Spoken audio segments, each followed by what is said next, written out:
बिस्मिल्लाहिर्रहमानिर्रहीम। अस्सलामु अलैकुम वरहमतुल्लाहि वबरकातुहू। चलिए, आज जो है हमारा टॉपिक है वो इसी लेक्चर के हम लोग जो हैं एक्टिविटी करते हैं। तो एक्टिविटी का नाम है जी एक्टिविटी नंबर 9.1।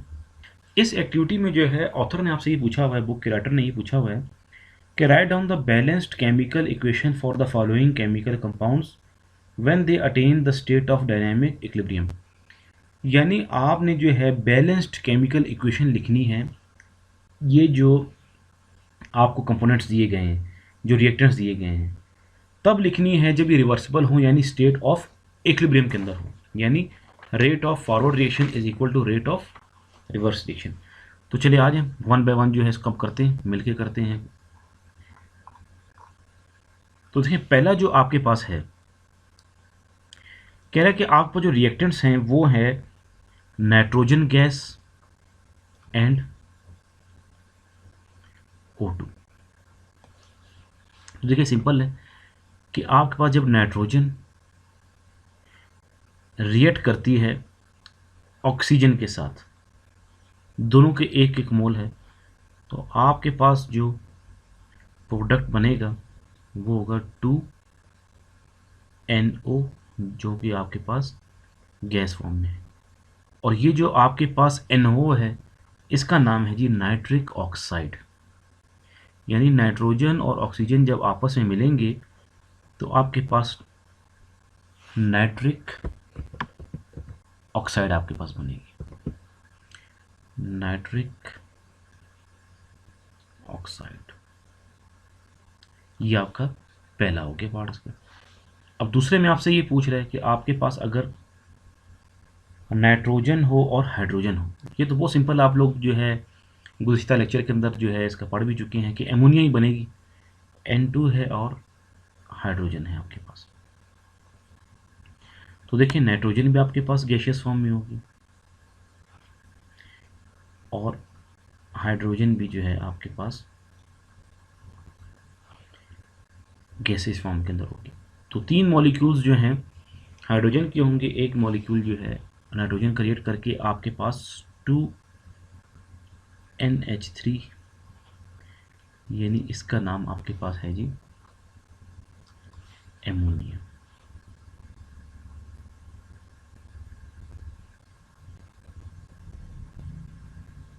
ये देखिए, ये आपके पास बन गया। चलिए यहाँ थर्ड रिएक्शन की तरफ चलते हैं हम लोग।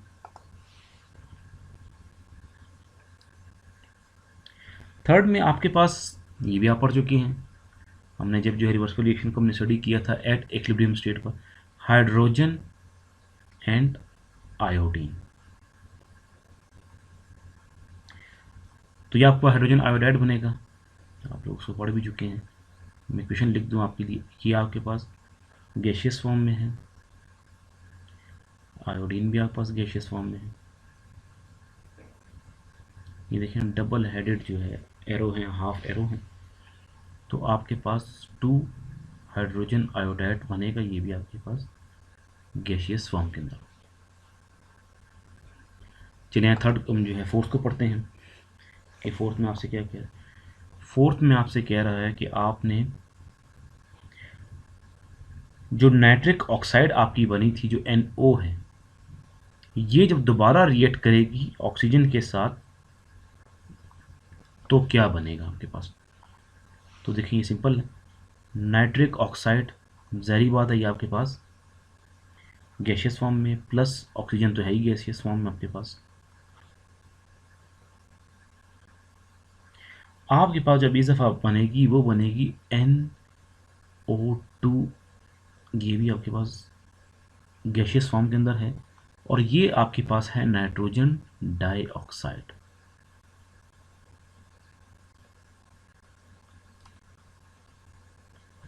नाइट्रोजन, ये देखिए नाइट्रोजन डाइऑक्साइड। और लास्ट जो हमारे पास है एक्टिविटी का पार्ट, वो है जी कार्बन डाइऑक्साइड जब हाइड्रोजन से रिएक्ट करेगी तो क्या बनेगा आपके पास। अब देखिए आपके पास जो कार्बन डाइऑक्साइड है ये भी गैसियस फॉर्म के अंदर है,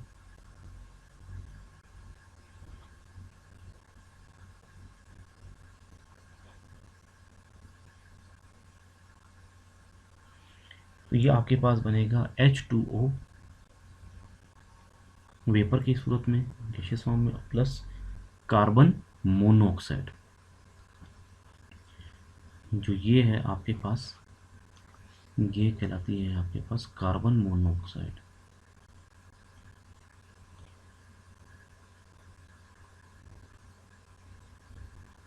तो ये देखिए जी, ये हमने जो एक्टिविटी कर ली, वन बाय वन हमने जो है एक एक रिएक्टर से जो हमने बैलेंस्ड केमिकल इक्वेशन बनाई।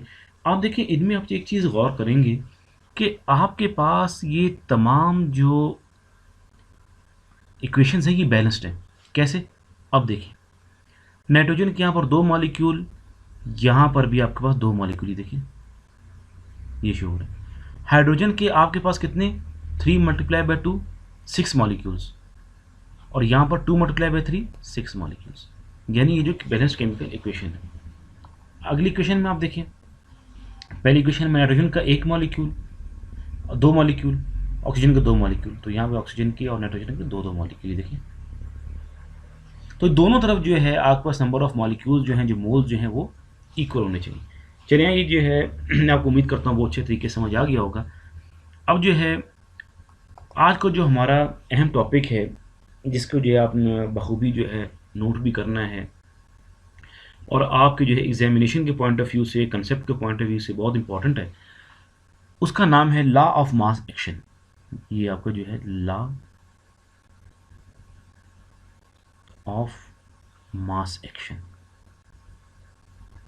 यानी अब तक आप जो रिवर्सिबल रिएक्शंस को पढ़ चुके हैं, इनको इक्वेशनली यानी एक्सप्रेशन की सूरत में कैसे लिखेंगे वो आप पढ़ेंगे। Law of mass action and it's derivation.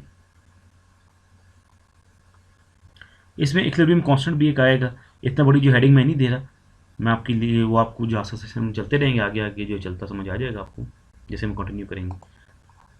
तो देखिए जी, हमने जो है बड़ी खूबी से इस चीज़ को पढ़ लिया कि आपके पास जो रिवर्सिबल केमिकल रिएक्शंस होते हैं वो डायनेमिक इक्विलिब्रियम के अंदर होते हैं, यानी जो आपके reversible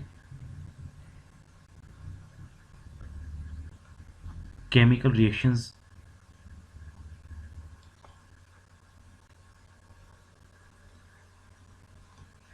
are in dynamic equilibrium. ये कुछ चीज़ें मैं रिपीट करके आपको लिखूंगा ताकि आप लोग जो है गुज़िश्ता से पेवस्ता यानी जो है पिछले वर्ष से कनेक्टेड रहें आप लोग।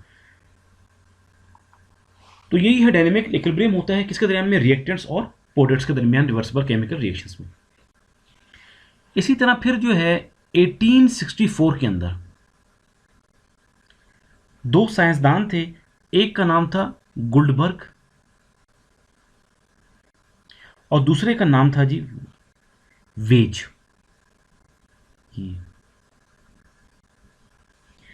इन्होंने जो है इसी डायनेमिक इक्विलिब्रियम को स्टडी किया और एक एक्सप्रेशन बनाया किसके दरमियान के जो आपके रिएक्टेंट्स की जो कंसंट्रेशन इन्वॉल्व है, या जितनी जो है रिएक्टेंट्स जो है उसकी अमाउंट या कंसंट्रेशन या जितनी मिकदार उसकी रिएक्शन के अंदर मिकदार है, उसको फॉरवर्ड रिएक्शन के अंदर और रिवर्स रिएक्शन के अंदर उनको जो है इसने एक इक्वेशन की फॉर्म के अंदर लिखा और अपना जो है एक लॉ पेश किया। उस लॉ का नाम इन्होंने रखा लॉ ऑफ मास एक्शन। ये देखिए, ये 2 साइंसदान थे, इन्होंने जो अपना लॉ दरियाफ्त किया उस लॉ का नाम था लॉ ऑफ मास एक्शन। यहां पर मैं एक्शन लिख दूं आप लोगों के लिए। ये देखिए जी, अब इसकी जो स्टेटमेंट क्या है वो स्टेटमेंट्स की ये, the rate of chemical reaction is directly proportional to the product of active masses और concentration of reactant at constant temperature. यानी इन्होंने स्टेटमेंट के तौर पर ऐसे लिखा, जो इसका पोस्टुलेट था, the rate of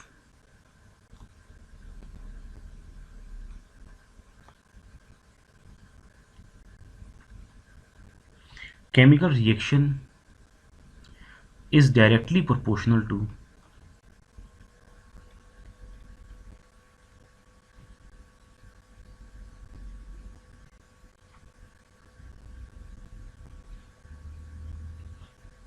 to the product यानी इनको मल्टीप्लाई करके लिखना है आपने।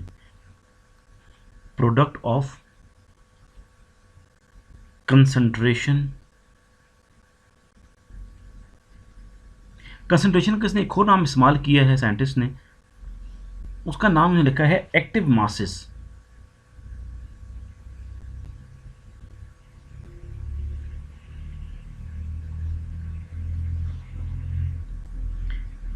मासेस ऑफ रिएक्टेंट्स एट, ये सबसे इंपॉर्टेंट है, at constant temperature, temperature constant होगा।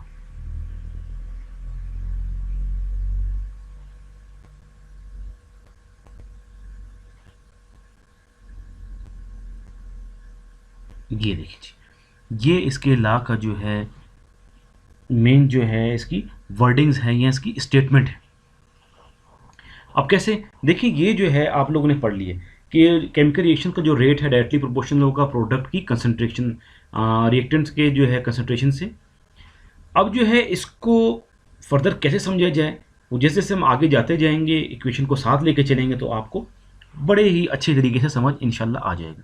अब देखिए, मिसाल के तौर पर आपके पास एक रिवर्सिबल केमिकल रिएक्शन है, A plus B gives according to reversible reaction C plus D, ये प्लस।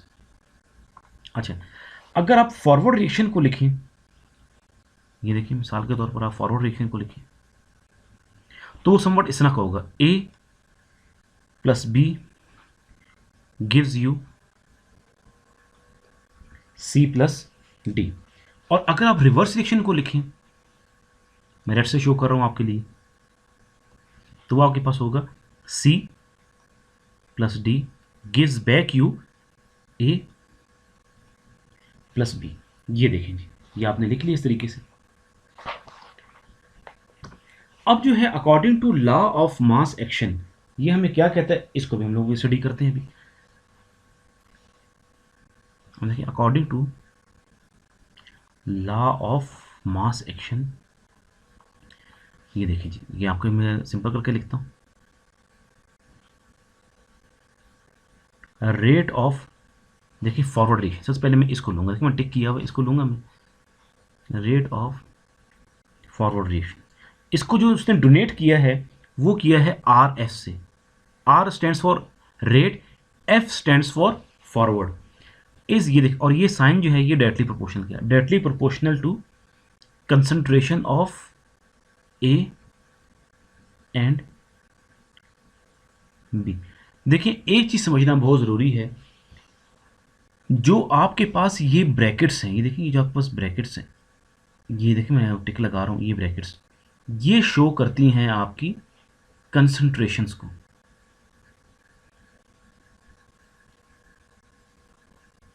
अच्छा, देखिए according to law of mass action कि आपके पास जो रेट है ये डायरेक्टली प्रोपोर्शनल होता है प्रोडक्ट ऑफ रिएक्टेंट्स। देखिए हमने फॉरवर्ड रिएक्शन में सिर्फ रिएक्टेंट्स के प्रोडक्ट को लिखा ही, देखिए ये। अब रिवर्स रिएक्शन के अंदर कैसे होगा, ये देखिए मैं टिक लगा रहा हूँ, रिवर्सिबल रिएक्शन अभी हम करने वाले हैं।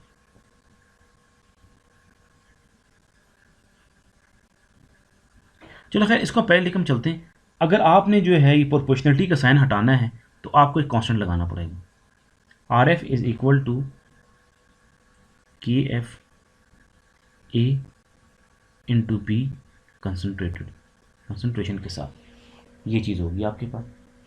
ये जो आपके पास के एफ है ये प्रोपोर्शनलिटी कांस्टेंट है, ये देखिए ये आपको लिख के बता दूं, ये आपके पास है जी प्रोपोर्शनलिटी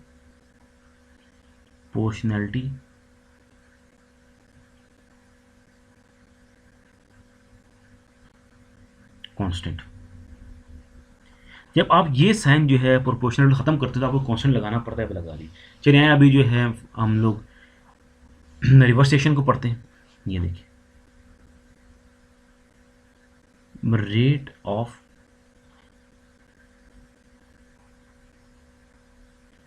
रिवर्स रिएक्शन, इसको हम डोनेट करेंगे आर, और रिवर्स के लिए हम लोग इस्तेमाल करेंगे small R, reverse. Is directly proportional to concentration of C and D। अभी आप प्रोपोर्शनलिटी का साइन जब हटाएंगे तो क्या लग जाएगा, KRC इंटू डी। अच्छा ये हो गया। अब देखिए जब आपके पास एट डायनेमिक इक्विलिब्रियम आपके पास rate of reverse reaction is equal to rate of forward reaction हो जाएगा। वी नो दैट, आपको मालूम है, बार बार आप इस चीज़ को सुन भी चुके हैं, पढ़ भी चुके हैं। We know that at dynamic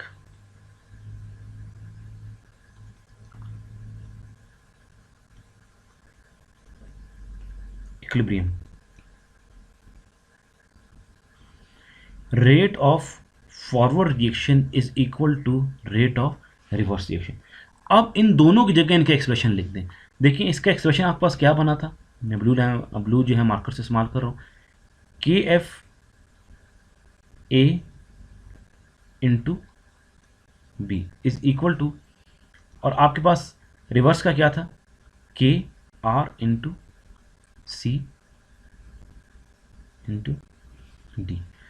अब जो है कॉन्स्टेंट्स को एक जगह कर दें, जो आपके पास प्रोडक्ट और रिएक्टेंट्स जो कंसंट्रेशन की फॉर्म के अंदर है उनको एक जगह लिख दें। कैसे, KF ओवर KR, मैं KR को मैंने यहाँ डिवाइड कर दिया, इसी तरह C और D यहीं पर रहेंगे, और ये जो A और B है ये वहाँ जाकर डिवाइड हो जाएगा। A, ये देखें जी आपके पास हो गया। अब आपके पास देखिए एक चीज़ जो है गौर करने की है कि आपके पास जो ये दो जो कांस्टेंट हैं, ये देखिए ये जो दो कांस्टेंट हैं मैंने जो सर्कल के अंदर शो किया हुआ है, इनको कंबाइन करके देखिए हम चीज़ों को सिंपल करना सीख रहे हैं। यहाँ पर इनको कंबाइन करके हम लोग एक कांस्टेंट बना देते हैं। उस कांस्टेंट का नाम है जी इक्विलिब्रियम कांस्टेंट। कैसे कि आपके पास जो KF ओवर KR होता है ये इक्वल होता है K सब C। K सब C, जो C जो है तो ये आपके पास कहलाता है इक्विलिब्रियम कांस्टेंट। इसका नाम क्या है आपके पास, इक्विलिब्रियम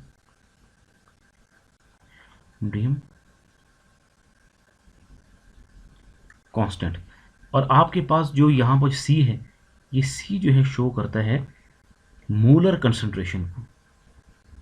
ये देखिए ऐसे हो गया। अब जो है इस एक्सप्रेशन को अगर आप लिखें तो आपके पास क्या बन जाएगा एक्सप्रेशन फाइनल फॉर्म में, K सब C is equal to COD divided by A over B। ये देखेंगे ये हमारा एक्सप्रेशन बन गया। तो इस एक्सप्रेशन से जो है मज़ीद हमें जो है क्या मालूमात मिलती है, और इसको जो है मज़ीद कैसे इंटरप्रेट कर सकते हैं, कैसे समझ सकते हैं एग्जांपल की सूरत में, गैशियस के लिए इसकी फॉर्म कैसी होगी, इंशाल्लाह आपको जो है नेक्स्ट लेक्चर के अंदर जो है बताएंगे। तब तक के लिए मैं आपसे इजाज़त चाहूँगा। अस्सलामु अलैकुम वरहमतुल्लाहि वबरकातुहू।